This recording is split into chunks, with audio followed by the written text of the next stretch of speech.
Well, this is a special treat. The three of us get together all at one time, and everyone's going to say, Randy, it's usually you and Corey. What do you mean, the three of us? Yeah.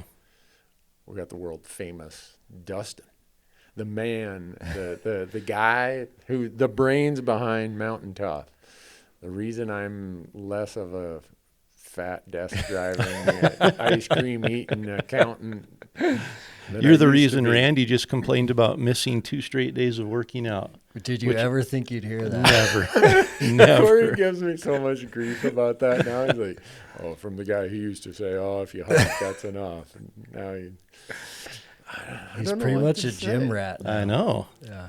Yeah, but you should have came and worked out today, Corey. You should have flown in earlier. Yeah. And you'd see they got me in this dark little corner of the you guys call it the lab over there, Yeah. Dustin? Yeah. And so I just kind of go over in my dark little corner. My white legs let everybody know that I'm over there. That's why they have to turn the lights down. Yeah. And I just do my own little thing. Like, don't anyone look over here. But I try to be there every day I can. He hits play on the app, and it's Sarah's voice a lot of the time. Yeah. But then Sarah's also telling us what to do for the workout, so you just hear Sarah's voice all over the place. Yeah, it's like an echo. Actually, now the last couple of weeks, I've just turned the volume down. It's like, all right, I've been through these enough. I know what she's telling me to do now. Yeah. And but You're consistent now. It's awesome. yeah, now that I'm not traveling so much, it's been really helpful, because even when I was traveling this spring and this winter, you know how crappy the gyms are at a hotel or wherever you end up at. I did most of my workouts in my room. I feel bad for the people who are underneath me. Yeah. Yeah. Randy's doing burpees and jumping jacks. Yeah. It works, But though. It does. works. It at least keeps you. What do you guys say? Some is better than none? Yeah. Something like that? We talked about it this week at that ruck, but it's crazy how much consistency comes into play with fitness. Yeah. If folks were just consistent, I think that would be the game changer they're looking for. Even if it was pickleball, swimming, rock climbing, running, jogging, it's really the consistency that's one of the biggest factors for sure. Yeah. Well, the one thing I realize is the more days I miss, like if I'm out of town or, had some appointment that ate up my day, I almost dread that. It's like, oh, man, once you miss a step, Yep. Yeah. the next day, like, oh, I'm going to pay for this. Yeah. The soreness. Oh, wow. And after you get into that habit, that rhythm of just being consistent, you almost miss it. Those days Yeah. when you don't. Even days when I go shed hunting, it's like, Yeah. tomorrow was shoulders. Yeah. I'm going to miss shoulders tomorrow. So it's like, you're still going out and doing something, but it's just, you crave it almost, because it does it. You feel good when you do it, and when you don't do it, you recognize, I missed something. Yeah. My wife pointed out this weekend that I don't sleep very well on the weekends. I don't know. It's because I don't Missing work that out. workout. So I don't know. Maybe I got to go on a hike or Yeah. something. Could be due to immense amounts of caffeine I drink in the morning and the weekend. The pot of coffee. Yeah, I allow myself an extra coffee on the weekends that I don't allow during the week. So maybe that's it. But anyhow, thanks for being here, Dustin. Appreciate it. Corey, thanks for coming all the way to Bozeman just to do a podcast with Dustin. Well, you said Dustin was going to be in the studio, so I thought, well, I'm not going to be sitting here remote with headsets on. I'm coming to Bozeman. Yeah, and Marcus came and set up the cameras, so we're actually filming this. I mean, if you didn't know better, you'd think we knew what we were doing here at the Elk Talk Podcast, but They know better. yeah. So Dustin, how was elk season last year? It was good. Yeah. Short and sweet? It was short. Yeah. Yeah. We had a fun season. It was interesting because we had the dates blocked off to hunt with you for a Fresh Tracks episode. Yep. We had a backcountry spot picked out that was going to be pretty gnarly. It was going to be pretty gnarly getting back in there. But we had a full week blocked off in there. Yep.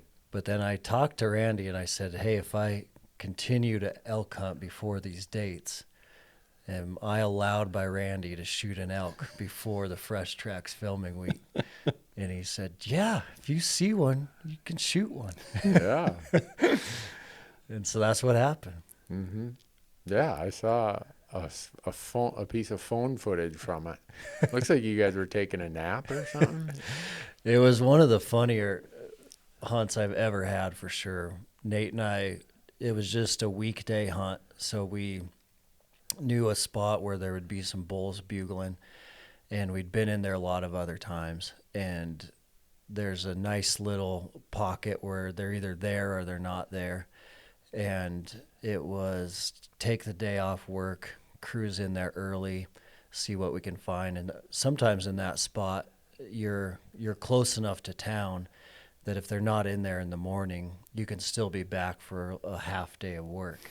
And so it's one of those local spots. And we got in there in the dark, and right when we got into this spot, there was a lot of bulls bugling. There was two groups that had like a herd bull early on in the season, though, where they have like 8 cows and then like 9 or 12 cows. And so they were bugling above us and then down below us. And so we ended up going after the herd that was above us, and we could tell that he was super vocal, but he was not going to move any closer regardless of cow calls or bugling. He was pretty content just like taking his cows to bed, and you could tell he was on the way to the bedding area and getting really close to bedding down where there was no way he's turning and coming the other direction. And so we decided to leave him alone because we knew if we kept messing with him, we were going to just booger the whole situation. So we backed off of him because we knew exactly where he was bedding down. So that was a good thing. And then right when we left him alone, the bull down low started lighting off again, and he was really hot for a second. So we dropped like 1,000 feet of elevation, and we got on that lower bull, and same exact thing happened to him, where right when we got there, he was taking his cows to bed. And so he wasn't going to move in our direction, but he was vocal for a hot minute, and then he started getting more quiet as he put his cows to bed. So we were on this spine ridge, and we knew almost exactly where this low bull had taken the cows to bed, and we knew almost exactly where the high bulls had taken his cows to bed. And so we were caught right in the middle between a bull with 9 cows and a bull with 9 cows above us and below us, which was cool, but it also was a situation where I was like, man, we really can't go anywhere at all now, because if we go anywhere at all, the wind is going to blow both or one of these groups out of here. Yeah. So we really couldn't go up, down, left, or right, and there was enough elk in the area that anywhere we went, we were going to blow something out of there. So now it's about 10, and so it's kind of early for the midday nap. But the all-important midday nap. It's a little early for the midday nap, but I was like, let's just lay right here because we can't go anywhere or we're going to blow something up. And so Nate and I lay down. We eat a couple snacks out of our pack. And it was a pretty terrible nap spot also.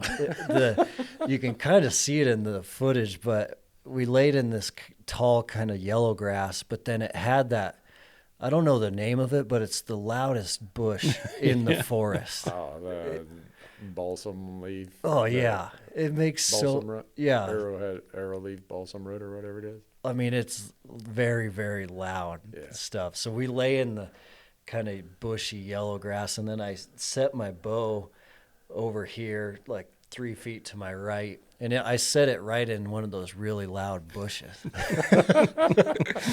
And so then I start falling asleep, and I lay my head on my pack, and then I wake up.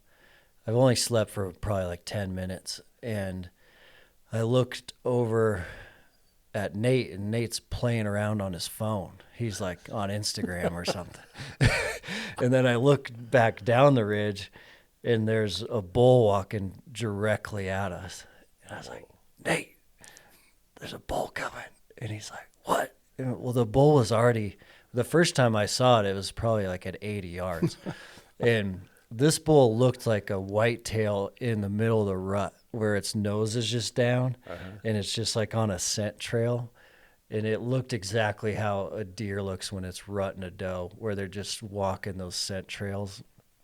And now it's right in the middle of the day. It's 11 or noon. I look up, he's 80 yards away, and he's coming directly at us up the ridge. And so because Nate was playing on his phone, he just turned his phone and pointed at the elk and started the video.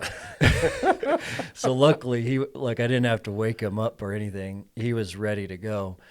But the whole time in my mind, I was thinking, because I've been in similar situations before, and the first time you move, it's game over, in my experience.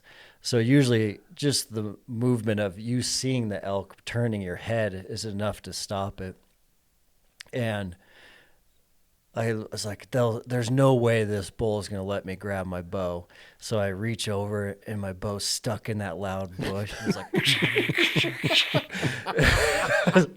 and I was able to get it out of the bush. And in the video, you'll see that part, and it is so loud. Like that elk just kept coming, head down, right on a scent trail for a cow. And I was able to get the bow onto my chest, and I'm laying flat on my back. The only thing that's up is my head's still on my pack, but everything else is laid straight out. So now my bow is on my chest, and I was like, wow, I can't believe it's still walking. It's still walking. And thought for sure it would bust me there. And then I was like, oh, there's no way I'm going to get an arrow out of this quiver. So then I get the arrow out, and I have to bring it around, laying down on the front and knock it. So I get it knocked, and it's still walking up that trail. So Nate's still filming, still walking. I have an arrow knocked. I was like, and I actually was, how you get really nervous when a bull's coming in? I was not nervous at all, because I was like, there's no way this is going to work. There's not a chance this will work. So I had no raised heart rate or anything, which was kind of weird, because I just was convinced that this thing was going to bust at any second. Because we are in the wide open. There's no cover. We're in that loud grass. We're not surrounded by trees or anything. So now I have an arrow knocked. It's walking right up the trail. And now it's gone from 80 to 30 yards. And it's still walking just barely on my left. And now I'm surely when I draw, it's going to bust. And so I have to, from my back, I have to draw and sit up, like a sit up, while you're drawing at the same time. So I draw and sit up, and it does see me, but it turns and stops, and it opens up its full vitals. It put its front leg forward, and the full vitals are open, and it's at 25 yards. And so I shoot, and we just see the arrow sink into the perfect spot. And I just fall back on my pack and just start laughing. I was like, out of all the hunts we've ever done, we have an elk walk into us in a nap and shoot it from napping, from laying down out of a loud bush. Nate happened to have his phone, so we were able to film it. And then it was just dead over the ridge, 80 yards. Wow. It was cool. So that is such an important elk hunting tactic. The naps. Yeah, take the nap on the mountain, not back at camp. Yeah. Whenever. Yeah. If it's 10 in the morning or 2 in the afternoon, it's still... You just validated one of my strategies. You ever have that happen? I've never found a nap time I didn't like. Yeah, you ever have an elk come in when you're napping? Oh, yeah. Yeah? Did you get them? No. No. Usually it's exactly like Dustin said. See you as soon as you move. Oh, yeah. That loud bush is the only loud bush on the whole hillside. Yeah. But it's one I usually set my pack against, and then when I go to move it, they hear it. So, it was just it was a young bull that helped, and he was so rutted up. He just was searching for that cow. He was convinced. The part that I find interesting about the whole story, though, was Randy's version before the hunt was a little different. Was it? Yeah. He said, Dustin is wanting me to go way back into this rugged country, and I'm trying to convince him to just hunt by town and shoot a bull before that hunt so I don't have to go. He was encouraging it. Yeah. And so he kind of called me sort of apologetic. I'm like, don't be apologizing for that. So we don't have to go. I mean, we don't get to go into that spot? Yeah. Yeah. Dustin has sent me a few waypoints in hunt planning. Like, he just sent me some for bear hunting that we're going to do. And I'm thinking to myself, there's still avalanche danger in May. Why we would go to a place that high, that steep, unless, I don't know, if black bears ski, do backcountry skiing. But of the waypoints he's ever shared with me, none of them look like the first place a 60-year-old accountant would put on the map. We got to make it an adventure somehow. Well, just me being there trying to follow along, I suspect is going to be an adventure for me. But it's going to be awesome. Yeah. One time, Marcus and I were in Wyoming archery. I had an archery elk tag, and it was so miserable hot. I found this little pocket. I'm like, let's just go sit in some shade down there. And all of a sudden, hear elk about a mile away bugling. And I'm like, I just laid under the tree. I took my boots off. I'm down to my socks. But I wasn't as smart as you, Dustin. I put my bow about 3 or 4 yards off to the side of me because I thought, man, if I get thrashing around here, I don't want to impale myself with a broadhead. And all of a sudden, a rock hits me.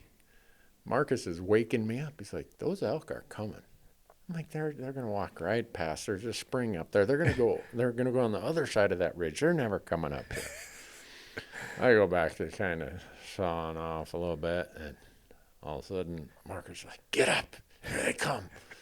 And I look, and about 80 yards away, coming over the ridge, is a herd of 100 elk. Oh, man. Just clacking and banging on the rocks. And I sit up, and I'm like, well, this is going to spook them. Nope. And now they're kind of like hopping down through this rocks, like big boulders. And they get down in this little draw we're in. There's really hardly any trees. It's a big open, looks like a bowling lane all the way down to the right. And I look, I'm like, that is a lot of elk. And one of them's a really nice 6-point. Well, here comes a 5-point walking right up to us. And do you have your bow yet? I'm trying to get it. So I'm doing the Dustin thing, but I got to scoop my butt a little bit. Fortunately, it didn't have all that noisy stuff, but it's just out of reach. It's past my hand. So now I got to kind of lay on my side, and I'm trying to do this, and Marcus is filming the whole thing. And the bull is just like, he stops. And he's like, what is that over there? And I'm like, he's so dumb and rutted up. He's, a 5-point would be like a 3.5-year-old. Yeah. I might pull this. I started getting excited. Unlike you, I'm like, yeah, I might pull this off. And for some stupid reason, I went, when I took my nap, I did have my release on. I reach over there, and just as I grab my bow, he's like, I don't like this. And he trots down, and he stands there. Now he's at like 30 yards, and I'm sitting on my butt, and I'm trying to sideways draw because he's way over to my right, and I'm right-handed. Yeah, I'm floundering, and they all take off running. And Marcus is like, I told you they were coming. Why didn't you get ready? And I'm like, I didn't think they'd ever get here. And while he's filming me, I'm sitting there explaining why I didn't get ready with my bare feet. Yeah. It's like, so that one got away. The nap spots, you never know. You Some don't cool know. Stuff can happen. I am all in on naps. Yeah. There's a guy, David Weiss. He's like trick skier. He's won 2 gold medals. And one time I can't remember if he's on a podcast or something, he's telling a story, and someone sent me the link. He said, yeah, I was just getting ready for a Randy Newberg style nap. I'm like, yeah. You have a nap named after you. Yeah. So I'm all in on that napping stuff. I don't know that anyone's ever shot an elk in camp. Maybe they have. I'm sure they have. Oh, I thought you were No, not. I thought Corey was. No. So I may as well sleep out there. Well, part of it, yeah, you're out there. You don't have to come back and back again. Right. You never know what's going to happen, but Yeah. just you don't have to put in those extra miles getting back out there again either. Yeah. In the middle of the day, and I've talked about it a lot, but that's my favorite time to hunt. Is it? The bulls go and they bed down. So in the morning, typically they're down lower elevation. They're moving up the mountain to bed because the thermals are still coming down. Did you say the bulls or the wolves? The bulls. Oh, okay. Yeah, the wolves do the same thing too. Yeah, so the bulls are moving up, and so you're following them all morning. And to try and get them to turn around and come into calls, it's pretty hard for a herd bull. So once they get to that bedding area, though, now the cows are bedding down, and a lot of times that bull will get kind of protective if you get in close and kind of push the right buttons, or like you did, just kind of back up a little bit and sit there and wait, because a lot of times in the middle of the day, those bulls they'll get up and go to water, they'll get up and go to a wallow, or they'll just get up and get restless and try to get a cow up. And so there's action in the middle of the day, especially, that 18th, 20th September through the end of September. They're pretty active. So. Yeah, they go to get some water sometimes, and then those cows are separated from them. Then they get real fired up sometimes. Yeah, if you happen to get between a bull that's left his cows in the bedding area and let out a bugle, he's going to be in your lap. It can be magical. Yeah. But I wonder how many times it was you were describing that situation, Dustin, where you had some above you, some below you. And at 10 o'clock, you start getting these really weird thermals that no matter which way you go, something is going to probably smell you. Mm-hmm. And I wonder how many times I've been in that situation, and maybe there was an elk below me or above me that maybe it wasn't that vocal, but because of that switching thermal, he just like, no, I think I'll head out of here. Yeah. I think sitting still probably, it doesn't get rid of your scent, but at least it minimizes your advertising to the world. That's how we felt that day. It was like, man, we can't go anywhere without screwing this up. So let's just stay right here for a while. Yeah. See what happens. So I took Dustin elk hunting after that to my spot. We walked in on a logging road, didn't need any llamas, nothing else, and we didn't even see a track all day. And the wind blew. But how off. many naps did you get? We took one. Yeah. Him and Nate, instantly, I know that they nap a lot because we come off this ridge to get out of the wind. The wind is screaming. And instantly, those guys picked the two best napping spots in this steep spot. They found the two flat spots. And me and my guy, Kyler, are like, well, I guess I'll sleep on this rock over here. You go lay in that brush pile. And, We've napped before. This was it was very obvious. That was not your first nap. Pulled a self-inflating pillow out of their pocket. So I went into this spot, and it was a learning lesson for me that just because the spot looks good and you see them there in November in the rifle season, doesn't mean they're going to be there in September. No. I don't know that we didn't see a rub, we didn't see a track. Nothing. And we covered a lot of ground, bugled. I don't think it helped that the wind was blowing that hard because when we got back to camp, Dustin's 14-man tent was gone. We thought someone stole it. They had all their gear in it, and it was gone. We come around the corner. It's like, who would steal our tent full of all of our gear? Because it wasn't like it just barely blew a little bit. It blew off the side of the mountain. We had to hike down and get it. We're walking around looking for their tent. Finally, Dustin's like, oh, here it is. It's way down here. All of our gear in there. There was like battery boxes in there, some heavy stuff. Still blew it off the mountain. Yeah. So we packed it up. And then the real reason we didn't get one that day is I thought I could download Montana. Do you guys have e-tags in Idaho? No. We do in Montana. Well, I was going to download mine when I got out there. Come to find out, if when you buy your elk tag, you don't check the box to have an e-tag, you can't download it. So I climb up the hill, call my wife, honey, got a little problem here. I don't have an elk tag with me. You could just almost want to pull the phone away like, what? How stupid are you? I'm like, well, what are you doing tomorrow? Well, I got a doctor's appointment or something here I don't know. Well, can you meet me halfway? So she got up in the dark. Met me halfway. I drove, and we just waited. Yeah, they had to wait. Yeah. Yeah, they cooked breakfast and lunch and whatever. So we did miss the prime period of any elk might be moving, because that's the first time I've ever forgot my tag. So I'm going to go with two guys. I've never elk hunted with them before, thinking, man, I got to be at my top of my game here. They hear me over there cussing, throwing stuff out of my pack like I'd never go anywhere without my paper tag either. Well, Kim, you see a paper elk tag laying around? Oh, yeah, it's right here on your coffee table. Why didn't you bring it with? So, sorry about that, Dustin. It was all right. Because the coolest thing about that hunt, though, was the northern lights. Oh, were off the charts. Maybe the best I've ever seen them. Yeah. We got set up, and we cooked some dinner. Randy made some mule deer spaghetti. My wife made it. Oh, yeah. But we had Randy warmed it up. Yeah, he did warm it up. Yeah. And the northern lights popped. They were unreal. Yeah, I've never seen them like that in Montana. Yeah. Must have been the last week of September.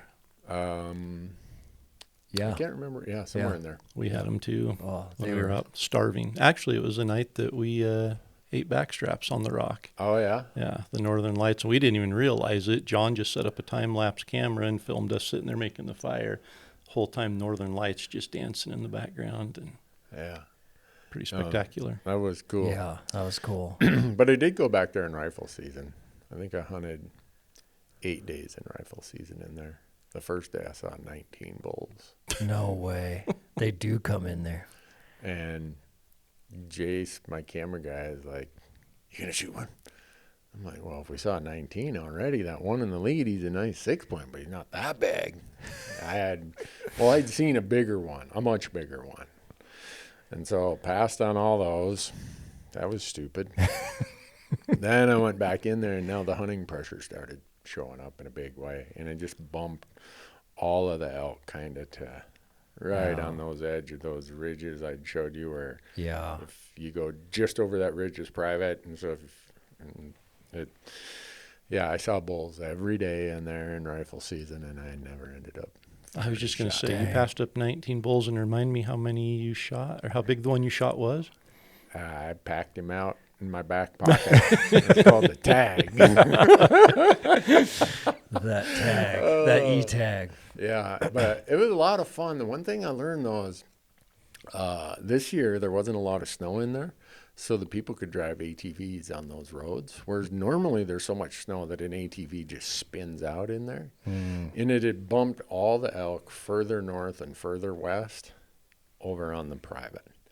And I ran into a guy there who I didn't know who owned the cabin up there. He owns it. And he's like, been seeing you in here a lot. You seeing anything? I'm like, yeah, I got an elk tag. And I see them, but they're all over on the private. He's like, yeah, I got an elk tag too. He said, in these low snow years, when people can buzz around on these ATVs, he said it's like they move just that extra half mile or whatever. Because he said, usually I shoot one right up here on the ridge. I'm like, yeah, I know. That's what I was counting on.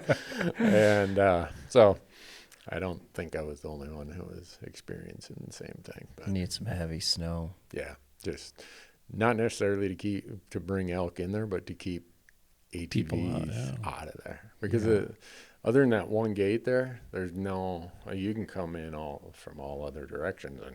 And I get it, why people do it, but it definitely had an impact. And some people will now say, you're just coming up with excuses. Maybe I am, but there were a couple of really nice bulls in there this year. So, but, oh well. Yeah. That's how it goes. Yep. I should have shot one in archery season if I wouldn't have left my tag at home sitting on the coffee table. Have you guys ever left the house without a tag? When I was 14. Oh, dang. Got all the way out there. First year I could drive. Had an old, 1983 Ford Bronco 2. drove it out there. My mom let me take it for whatever reason on a Saturday morning, got out there. I think it was opening day, and got out and realized I didn't have an elk tag with me. Yeah. So I left my bow and backpack and everything in the truck and took my bugle and hiked up the ridge and had bulls bugling and thought I will never forget my tag again. I hope I don't, but senility might be part of my life now. I don't know. Maybe that's what I got to look forward to. My wife's going to wrap the tag around my finger or something now. Like, don't leave home without it. Yeah, we're gonna need a pre-check gear list. Pre-flight with you. checklist for Randy. Yeah. No, I've never done that before, but I did that day. That was so embarrassing too. It's like he probably saw me over there behind the truck, like How do I contemplating. How do I tell these guys we're gonna miss the prime period? How do I tell my wife that I need you to drive 200 miles and meet me halfway, or however far it is, 100 miles? Well, it started with you were trying to get your password reset to see if it was in your e-tag account. And he's like, which password is it? Well, oh, God. And we're like, what's going on, Randy? I can't reset my password. Yeah. So, lesson learned. Anyone, if you do one of these e-tag things, I know they have it in New Mexico, and I know they have it in Montana. I think Oregon has the option. Yeah. Yeah. The reason I do it in New Mexico is for a few years, your e-tag would fulfill, it'd show your, hey, do you want to buy your conservation stamp if you drew? And the rest of the people had to wait. So I thought, I'm going to join the e-tag game. Haven't drawn anyhow, so it didn't really matter. But, oh, well, how that goes. But, no, Corey's got all kinds of those sort of stories of hunting with me also, Dustin. There's a reason Corey doesn't invite me on archery elk hunts anymore. If you would have called him, he'd have been like, hey, Dustin, I don't make sure he's got everything. Make sure he has broadheads in his quiver, because last time we went, he just had grouse points in there. And I should have known at that point what the hunt was going to turn into. But yeah, but you and I and Lauren ate grouse every night. Lots of grouse. Yeah. And so my thought on that was I'm way more likely to get good food when I'm grouse hunting than when I'm elk hunting. But yeah, so Corey's done 2 archery elk hunts with me, back-to-back years, and then he never asked me again after that. It wasn't back-to-back, was it? Were they really? Montana was in 15 and New Mexico was in 2016. Wow. Yeah. It's been almost 10 years. Yeah. And then he came up and did a rifle elk hunt in Montana one year. And I feel bad that we sent him on a goose chase. He's like, well, where are the big bulls going to be? Well, I didn't go there, but I sent him there. And he called me. He's like, we haven't seen an elk track. And I think we already had We saw mountain goats. Yeah, we had 2 of them on the ground about the time he had called me. He's like, where are you at? About 100 miles away. Yeah, he sent us to a place there was like 30 inches of snow. We're in mountain goat country. And he's like, well, I've actually never seen elk there, but I sure thought there would be elk in there, and so I wanted you guys to go in and check it out. No, that's not true. I've shot 5 bulls. We were doing his scouting for him, I think. Well, I did draw the goat tag the next year. So, hey, Corey, where did you say you saw those mountain goats You in just there? were scouting for it. Yeah. Oh, you did see, how many mountain goats were there? Yeah. He was more curious about how many mountain goats we saw. So I guess the message to everybody is if you call and ask Randy for help in spots, you might get the Corey treatment. Yeah. You might be on a scouting expedition for me. I felt really used, though, because he invited me. So your guys' track record is not that great together. No. Oh, it's great. Yeah. Randy called the other day, and I told him I drew the Montana General tag this year. Mm-hmm. And he said, oh, well, I haven't drawn anything, so maybe I can come and cook grouse for you. Yeah, I think that's what I said. I'm going to pull up the text here. I think I said something about, hey, if you need a camp cook or whatever. So you guys might reunite. Yeah, he sends me a screenshot. Successful Montana elk combo. And I say, good for you. I applied for a tag that had 90% draw odds last year. No dice for me.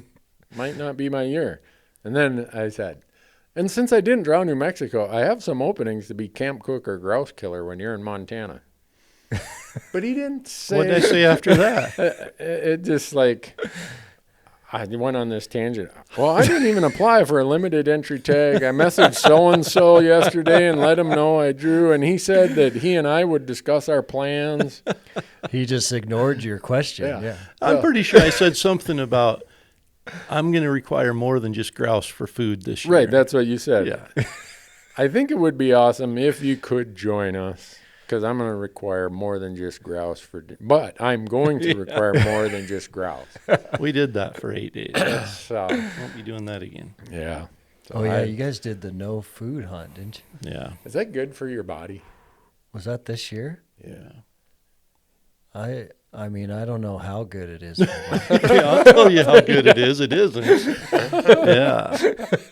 You said you're still having side effects from that. Not necessarily from that, but just the whole situation of last summer. But yeah, no food is, you've got maybe 48 hours of energy.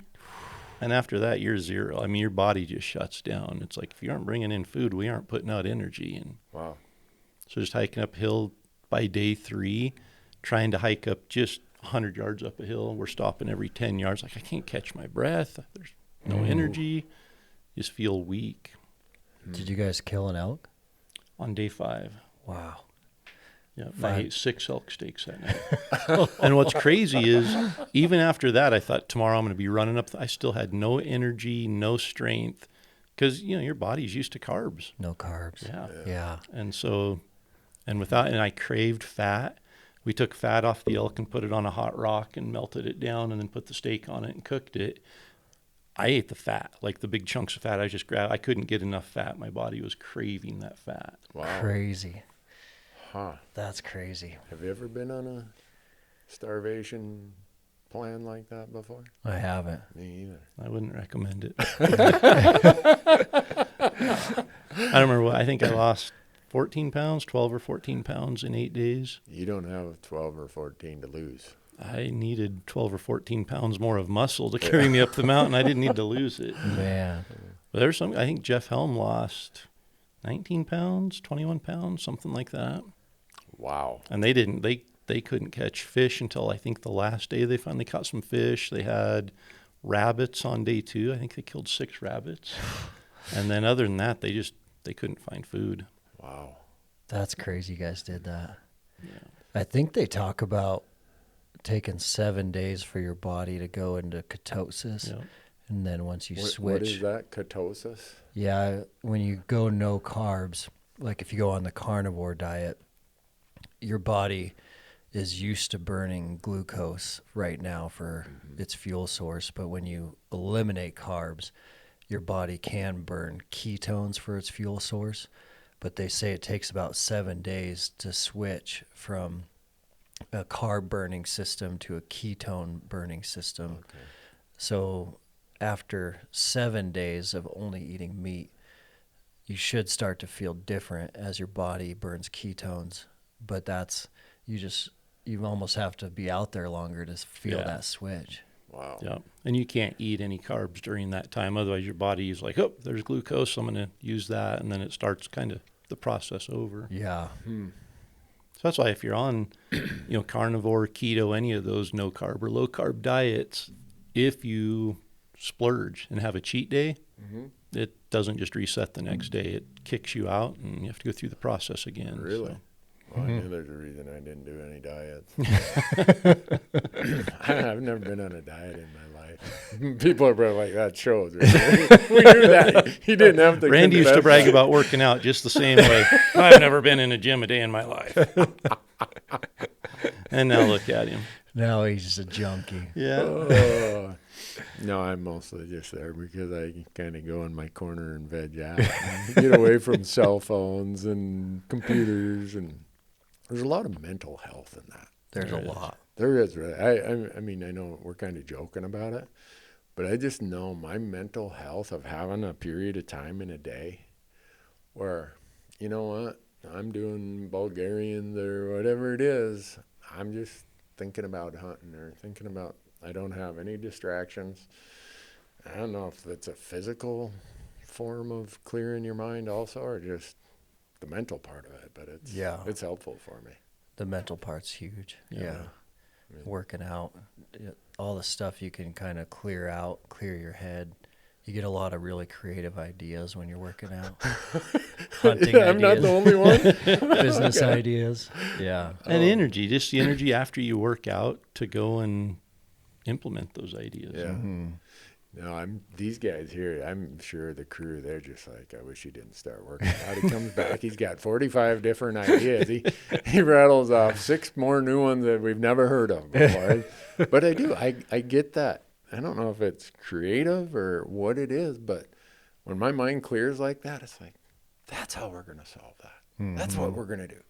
And unfortunately, the 7 other people here are like, oh, great. More ideas. Come up with this idea. Let's stuff him in a different corner this week or something. But it's really helpful for me. Yeah. I think you get like the dopamine release, and then so you're getting a lot of endorphins as you're working out. Okay. But I think also just in today's world too, more than ever before, we're getting bombarded by different forms of media 24/7. And if you can get into that flow state of your workout, you get a lot more clarity. And through that clarity, you're getting a lot of good ideas. Yeah. Yeah, it's funny because just today when I was over there working out and I'm doing these, I don't know, single knee, whatever. That's your arm. No, but you get up one knee and then you're doing this with a dumbbell. Doing the single knee lift as he's moving his arm. I'm thinking about something, and I look, and Sarah's already got us switched hands, and we're done with. I'm like, no wonder my shoulder was getting so sore. I hadn't switched. Spaces out and does 100 reps on one arm. So you were instead deep of doing in thought. 30 seconds or 45 seconds on each side, I did almost a minute and a half on the other side. But my mind was somewhere else in it. It just you need that. Yeah. So that's healthy for me, I think. Yeah, I think for a lot of people, physical exercise becomes more mental than physical at a certain point. Yeah. That's why Randy and I were talking on the drive over here. Just, going to the gym is important, but it doesn't take the place of being in the mountains. Mm-hmm. Like there's strength can be achieved in the gym, but toughness comes from the mountain. Mm-hmm. And I think obviously being in the gym gives you a leg up when you get on the mountain. But there's just, we were even talking, there's people I know that have never stepped in a gym and wouldn't even know what to do in a gym. Or why is that bench there that could run circles around any of us in the mountains? But with that being said, with our lifestyles, we don't get to be in the mountains every day. So the gym creates not only the strength and, the physical ability, but that mental. Yeah. There's a toughness that comes from being in the gym, a mental toughness that, hey, I can push my body a little harder and it responds. And that gives you confidence when you're in the mountains. I would say the thing that helped me the most is, I'll call it the functional strength that I got with you guys, was about my balance and just things that are more applicable to hunting with a pack than just, benching. How many reps can I do or how much can I do? And those are all great for people who, if they don't really have a functional purpose for why they're working out. It was huge for me. And you heard Marcus talk about it the other night at that thing we had over there. Yeah. When you asked Marcus for any input on what he saw, I'm like, this is bad. Marcus he's a purveyor of truth. He doesn't really beat around the bush. And so Dustin put him on the spot and said, Marcus, last year, did you notice anything with Randy? And he was polite about it without saying how bad I was before. Mm-hmm. So, but I do think the purposeful, this exercise is for those times when you're side hilling or you're carrying a heavy load. Like no one had ever had me put a pack on, get on a 15-degree incline on a, what do you call them? A treadmill, I guess, and go backwards. Yeah. I'm like, what is this for? Well, when you start walking down a mountain with a heavy load, you'll be glad you've been doing these ones. Mm-hmm. No, so the things that you guys had me do were very applicable to the activity of what elk hunting in the mountains is going to be. It's that mission specific, which that was always kind of our founding idea, was no one's training a mountain hunter specifically to be better at mountain hunting. And that's the magic of what all people are doing across the world with kind of elite level professional training. So if someone's playing professional football in the NFL, they have a strength coach that's coaching them, but they're coaching them specifically for the position they play on that team. And so they break down the skill requirements of an offensive lineman, and they decide what they need to really excel at to be the best in the world. And they train just to that skill. And then they train the quarterback differently and the wide receiver differently, but they're all doing mission-specific training. And that's what's happening in all professional sports, all Olympic sports, all the military, is you're training to be really good at the thing you want to be really good at. But for the longest time, hunters were not training, or they were training not mission specifically. Yeah, just whatever they had as the course down at the local gym. Yeah, they would lift heavy, which has its benefits, but then they would not have enough cardio for the backcountry, or they would just do cardio, which has its benefits, and then they would not have like that really strong chassis to handle a super heavy pack on a solo backcountry hunt. Yeah. So really all Mountain Tough did was decide we're going to train hunters mission specifically, and that's been the biggest game changer. But I think what we've seen lately for sure is, I think everyone that gets past kind of their youth sporting days, so once you're done with high school and long past, yeah, I think what we all want once you're done with high school or college sports, what we all really are striving for is longevity. Yeah. And longevity is the most important thing that we can be pursuing, especially as hunters, but even not as a hunter. We've all seen people that have not taken care of their bodies, that are in even their late 50s or early 60s, that have a difficult time getting up football stadium bleachers at a big game. Yeah. And I think that it's going to obviously impact where and how we can hunt, but it also is going to impact what we can do with our kids, what we can do with our grandkids, everyday life. Yeah. So if we can just move the needle on longevity, that's the most important thing. And longevity really connects to functional fitness, but it also really connects to being really wise about how you're training, because we don't need to ruin our joints, or we don't need to ruin our back trying to lift really heavy weights. We need to focus on being functionally fit for as long as we can in life. So that kind of combined with mission specific for hunting has really kind of become our style. And I wish there was, when we were growing up, nobody talked about that. The weight room was for the football players and the wrestlers, and it was all heavy weights, heavy lifting, strength. I started shooting a bow when I was 8, and I shot thousands and thousands of arrows to the point that it built up the right side of my back and twisted my spine because the left side wasn't doing anything. Mm-hmm. So wow. I've had, back issues, neck issues, just from starting shooting a bow so young and not doing any workout, any fitness to compensate for it. And so, even like the core, nobody talks about, well, I mean, now they do, but back then nobody talked about core. If somebody said core, it was like, oh, do sit-ups, that's your abs. Mm-hmm. There's a lot more to core than just abs, and it's so important for stability and balance and strength, under load. And yeah, it's changing. So, Dustin, how old are you? I'm 42. Corey, how old are you? 49. I'm 60. So to hear you guys talk about this stuff, all that's going through my mind is just wait. Yeah. And here's the funny part about that. When I was 40 or 35 and I'd hear these guys in their 60s like, oh, I can't believe this is, where did this come from? I thought, what a bunch of candy. Is that all you do? You get up and complain about what hurts? And now I'm paying for that. Like I was telling you guys before we started recording, when I was doing my push-ups on Saturday, my wife thought I was cracking my knuckles. Yeah. Playing football in high school, I tackled this guy, and the whole pile rolled over on us, and my arm is stuck underneath him, and this whole pile's coming. And pretty soon I feel my shoulder somewhere up around my ear. Ooh.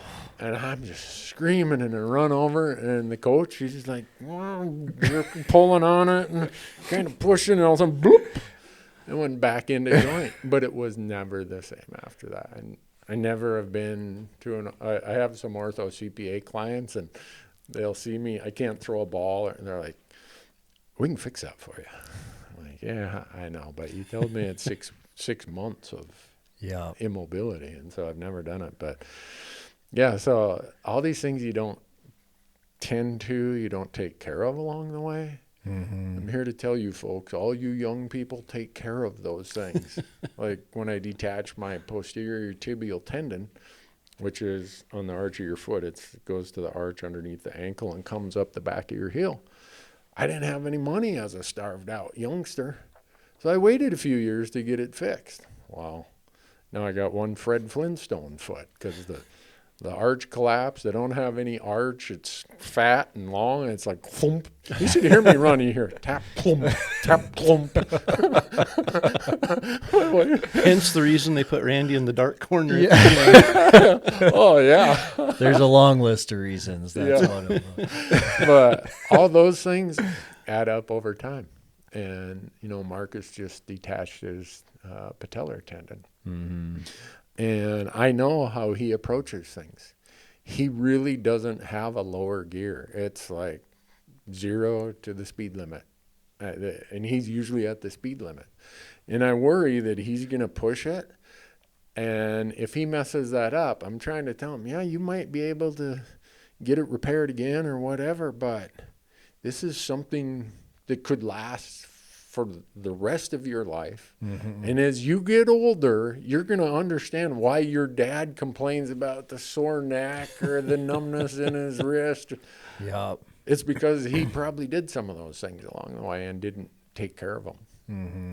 Whether it was through surgery or just through fitness and exercise. Like when you said that, Corey, about your other side twisting you that way, that would have never entered my mind. It didn't enter mine until I was 25 and done playing college basketball and got my back tweaked and went to the chiropractor, and they did x-rays, and they're like, have you ever had like a major injury or nerve damage on your left side? Because your left side's completely undeveloped and your right side is like fully developed, and it's twisted your spine. And so I was like, well, here's the motion that I did a lot, and like, those are the muscles that are developed, and you didn't do it with your left arm. And I'm like, I can't shoot left-handed. Like, well, you should have been doing weights or at least a band or something to develop that left side. Those asymmetries. Yeah. So I mean, my right shoulder still, and I've been working for 2 years on symmetry, and my right shoulder still sits lower than my left because of the muscle developed in the right side, pulls it down, and there's nothing on the left side. So. Really? I do about 20% more on the left side than I do on the right side now, just trying to balance things out. And I mean, it's a trickle thing. You fix one area and it just goes to the next weak area, and then your low back hurts, and then your hips are offset. And so, I mean, it's so important, and young kids. Sam came home one day, I think freshman year, and he was talking about how much weight he could squat. Like, there's no way you can squat that much weight. And so we went out in the garage, and he bent over, rounded his back, and I'm like, whoa, stop. Yeah. I'm like, just do a body weight squat. Keep your back straight, put your chest out, and he couldn't do a body weight squat, but he could squat all this weight on a rack and all rounded up. Yeah. And I'm like, you're gonna blow something out doing that. And so I think just form is so important to teach, especially younger kids and youth, and get them in the habit of doing things with the right form, because you can compensate and you can put weight up on a bench, trying to do a bench press or something. You can use all sorts of bad form to get more weight up, but you aren't working the muscles you're supposed to be working. Yeah. Well, the ones that helped me the most, and this has been even going back when I went to a lot of physical therapists because I had so many back problems sitting all the time. And she's like, well, it's because your core is weak. And here's all the things you're going to do to make sure your core is better. What, do you think I got time for this one? Well, she was wonderful about it. And she got me one of those ab rocker things. And then she made me do not just the rocking thing, but I didn't let myself watch TV unless I was in my ab rocker. And then I do, golfers, what do you guys call them? Golf stretches. Stretch, yeah. And all kinds of different things. And just by doing those few things every day, I haven't had back pain for 20 years. And then I think about how much stronger my core is in the last year of all the things you guys make us do with planks and side planks. And it's like, what's the deal with this asymmetrical, suitcase carry? Yeah. Oh, yeah. That's all core. Yeah. Yeah. It hurts. But when I throw a pack on now, it's like I don't feel like the top of my body is wobbling, or if I lean forward too fast, my back's going to go out or whatever. And I would say the things I notice the most at my age now are just there's no reason I can't at least do the core exercises, the planks and the other stuff, because I don't need any equipment for that. So those are ones I get done every time I travel, and it makes a world of difference for me. What's a suitcase carry? So like a farmer's carry, but with one? Yeah, it's a farmer's carry with one side loaded, other side not loaded. So your whole core has to fire to keep you stable. Yeah, by the time you're done, you got like an orangutan army. I'm pretty sure you're supposed to turn around and go back the other way with it in the other arm. Well, yeah. Unless you're daydreaming again. Yeah. Walked around the gym all day long. Walking in a circle. No wonder my right doing arm right is so arm long. all week. My draw length is now an extra 2 inches. But no, I like to talk about these things in the reflective way that maybe I am. People are like, Randy, you're getting old. You sound like grandpa. But I made a lot of stupid decisions along the way where I could have got more out of some hunts. I probably would have challenged myself a little bit more, but I never made the investment in what it took to get to that. Just little things that would have made a difference. Now I have regrets, but I can't get those back. You don't get those hunts back. No. Every hunt that you have on your calendar, make the most out of that hunt because you don't get it back. Yeah. For whatever that bit of advice is worth. But. Yeah, I think you have to live that way and think that way, because it is, I think most of us think that we're going to make it to 70 or 80, but the reality of that is that's not guaranteed. And, we've all had friends that have died in their 40s and their 50s. Yeah. And those friends die thinking they're going to make it to 80 just like we do.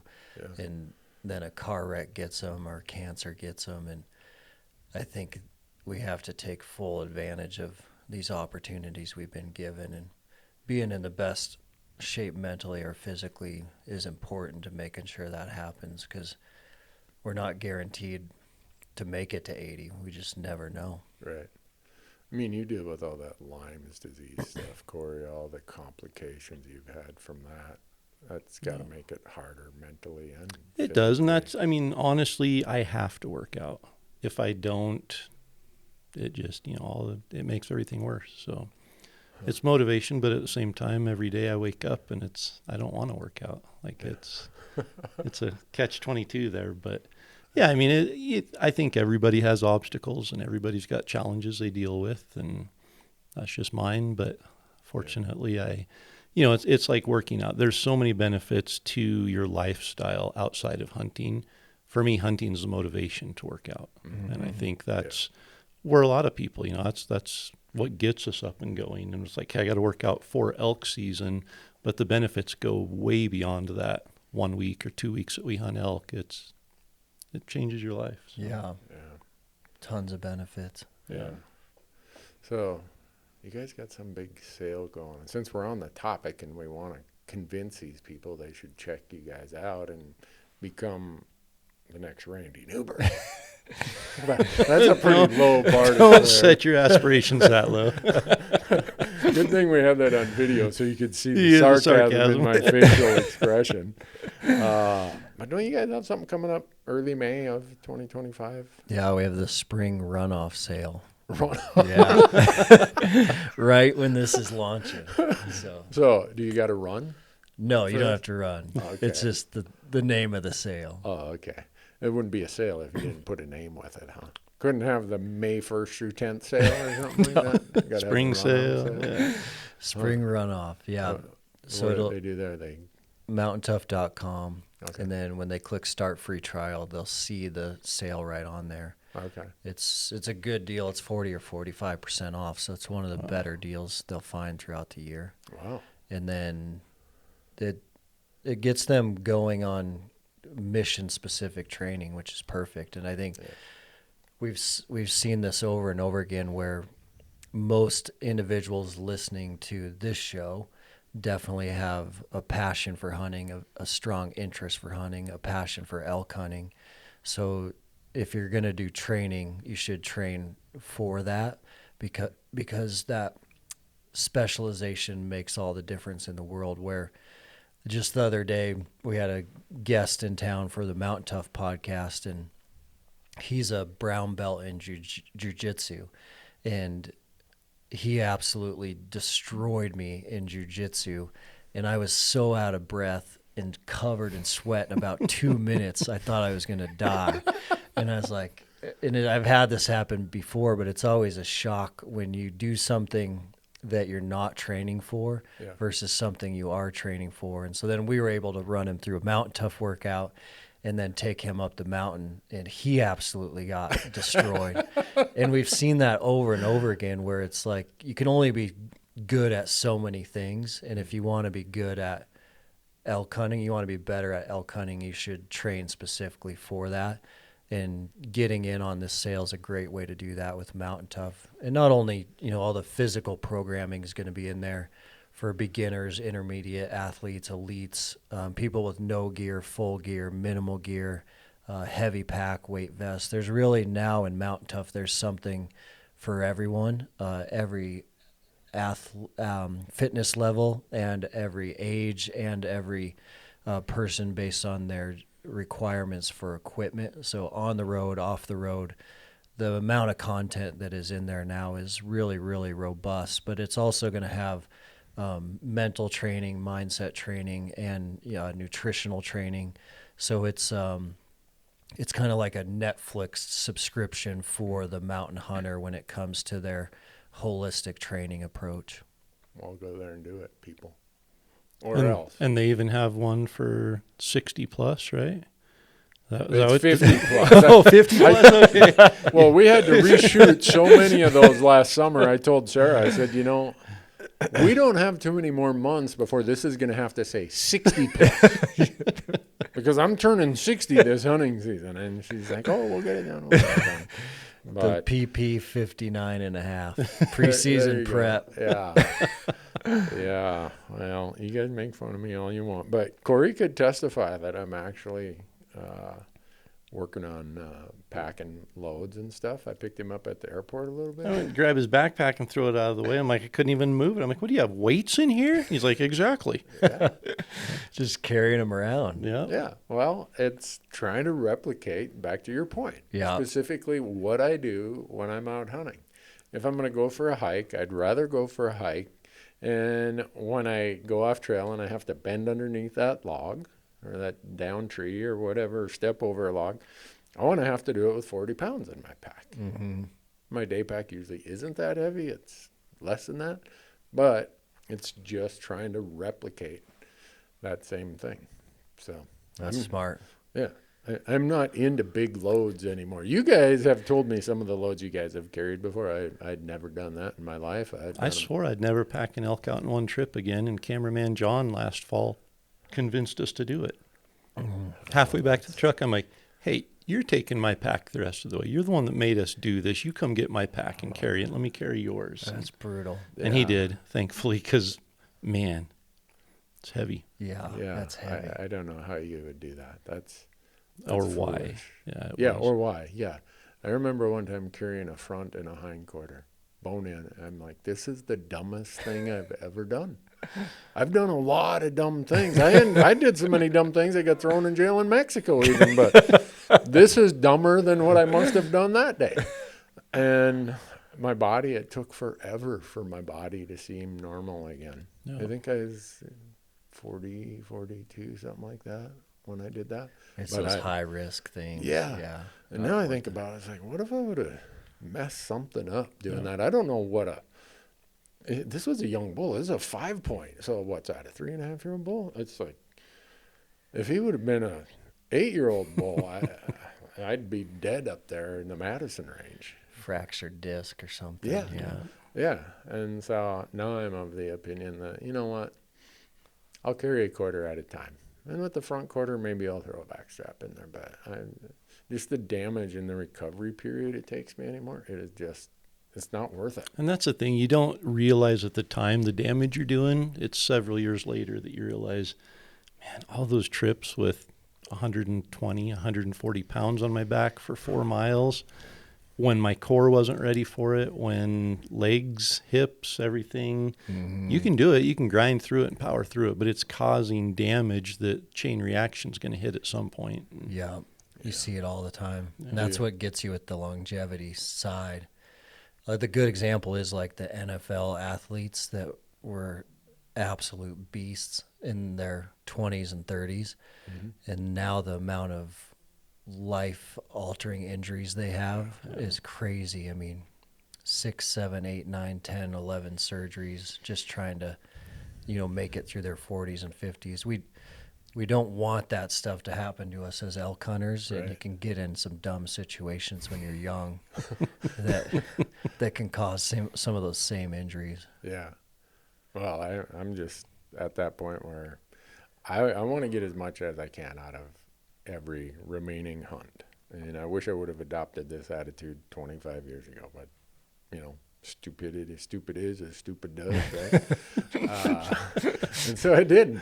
But now, and I'm sure some people who listen to our podcast or some of my other stuff are like, Randy, I'm so tired of you. You act like you're some gospel purveyor of getting in shape for elk hunting.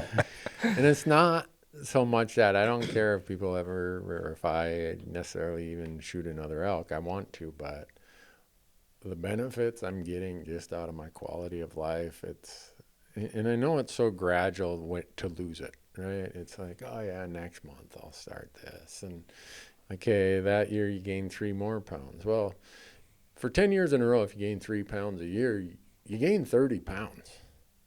Not good. I mean, what that was doing to my joints, my hips were starting to hurt more. I wasn't sleeping well, and I try to balance the sounding like I'm on some missionary zeal with, I sincerely want everyone else to have the benefits that come with having some reasonable level of fitness for your life. Yep. Yeah. Whether it's elk hunting or the other things in your life, and not be that NFL athlete who by the time they're 40, have you seen those videos of Earl Campbell? I mean, if you ever, you guys are too young. Must have been one of the players that played with the leather helmets. No. Earl Campbell, the Rose of Tyler, Texas. You need to go Google Earl Campbell. He was like, do you guys remember Marshawn Lynch? Yeah. Beast Mode? Yeah. He was the precursor to that, 10x beyond Marshawn Lynch. Like what year are we talking? We're talking in early 80s. Oh. Okay. Well, they interviewed him like 15, 20 years ago. He can't walk. Yeah. He has a walker. And I'm like, wow. And he's just like, I had no idea that I was going to have all these injuries and aches and pains. And it's like, packing 120-pound loads, Corey. I know.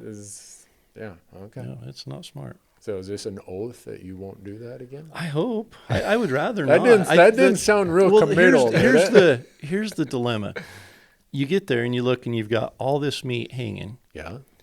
And it's like, I'm already wore out. Mm-hmm. I'm going to pack it clear back down the mountain to the trailhead. Yep. come back. And then I've got to hike clear back up the mountain and do it again, or I can just suffer through it one time. And I always tend to go, I'm going to suffer through it one time. But I'm getting better. I tried last year. It was my idea to make 2 trips. And John said, that's not that far. We can do it in one. Okay. But John's still young. Okay. Yeah. You ever do any of those kind of things, Dustin? You probably would be suited for it. Yeah, he can probably do it and not get injured. I've done it, yeah, but I always regret it a little bit. Yeah. I don't want anyone to have a long-term injury of any sort that slows them down from the things that they love. No. I've got enough short-term injuries that I've been in the short-term mode for the long-term, I guess. But. Notice in the text Randy sent me, he said, I can come and cook and hunt grouse for you. He didn't say anything about help pack elk. Nope. Like, it was like, I'm going to stay in camp. No, I'm going to show up with my job description. Corey, that's not on my job description. I think you and John are going to have do to not disturb around his neck. And every time we come back, hey, we got meat to pack. Do not disturb. Naps. Yeah. You'll be napping. Yeah. So Dustin's taking notes. He's like, is this what I'm in for with this bear This is hunt what here you in were 3 in weeks? for. The bear hunt's going to be fun. I'm bringing llamas. You know that, right? I know that, yeah. Okay. I saw Randy at the gym and asked if we could jump those llamas out of a helicopter. Yeah. He said no. I was like, come on. Bo brought him down the Salmon River in a jet boat. Wow. Yeah. Yeah, he's got this picture of Mac. Is it Mac or is it Quigley? In the back of a jet boat. I'm like, what are you doing? Well, we had to get him across a river. Hey. Yeah, I'm not going any place where they got a parachute on there. Or put him in a jet boat. My dog paddling skills aren't that good to start with. I don't need to be trying to outswim a llama that's going for his safety. But, so, anyway, I don't know if we've covered anything related to elk hunting. Oh, we have. Did we? More than we usually do. We Yeah, actually had true. a topipic. Yeah. Naps. You should listen to some of our tangents we get into, Dustin. I could imagine. I told Probably the story. Told the story about trying to blow up the train bridge when I was a kid. We've talked about just about everything but elk hunting. Yeah. Yeah, my wife was asking me to list all the concussions I had in my life. And when I got to been knocked out 12 times, she's like, stop, I don't need to hear anymore. And Everything's fuzzy after this one point. So there may have been more after that. yeah. And she said, are you going to talk about that on your podcast? I'm like, well, maybe someday. I don't know. Scribbling it down. Yeah, Remember to talk about concussions. And the audience will be like, that explains a lot. Yeah. The tangents. They're TBIs. Yeah. Did you draw any Montana permits? Just general Yeah, me deer too. and elk. Yeah. Me too. Just elk. Drew a general, but he beat the odds. We thought he had a 0% chance. And then the audience is like, hey, you knucklehead.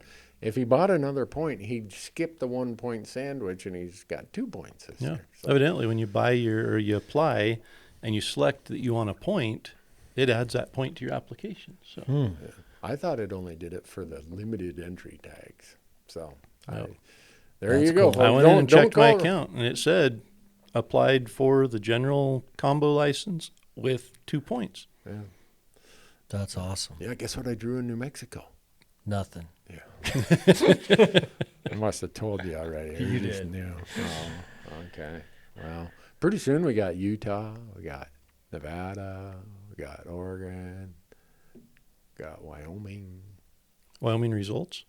Yeah. Oh, finally. May, I don't know, about a month from now.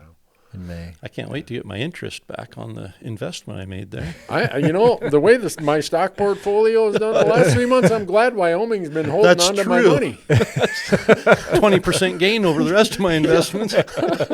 Yeah, my wife's like, can't you apply for some more tags rather than put it in the stock market? And you get that refund, you get 100% back most of the time. Yeah, right. Well, honey, I had to pay a 2% transaction fee just to set that aside where I couldn't blow it in the stock market.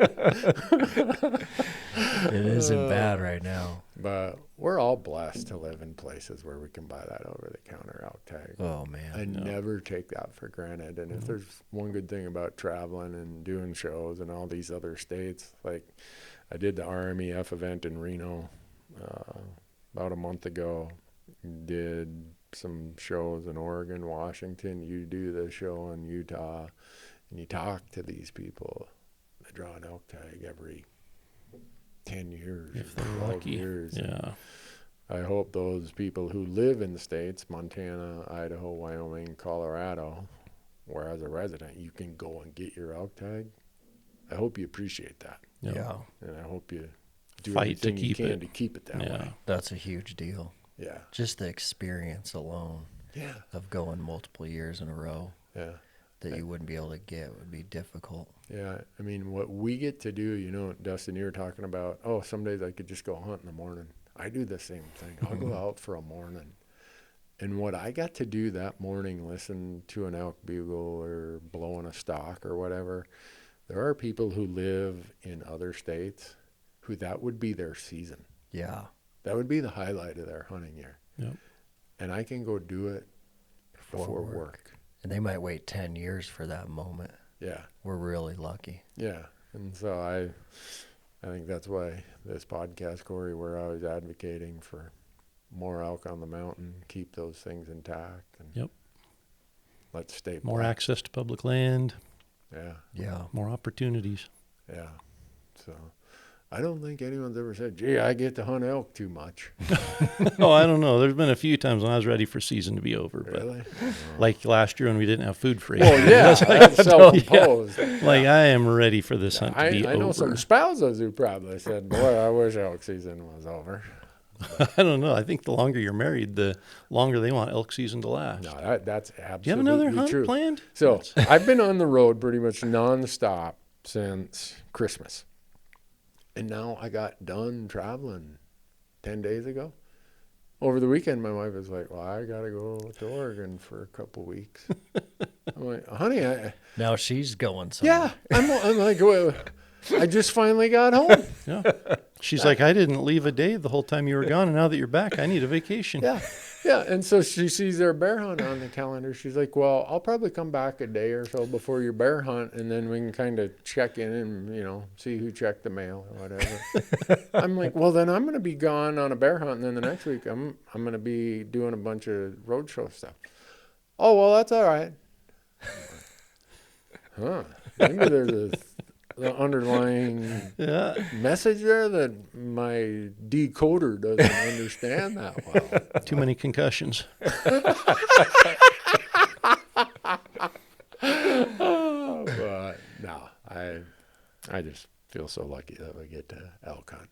Yeah. And I think for all of us, it means so much to us that there's not enough money to get us live somewhere where elk hunting was a once a 10-year event. No. It just not for me. Not interested. Yeah. So anything else for the good of the order? We forget anything, Dustin? I don't think so. No. Good.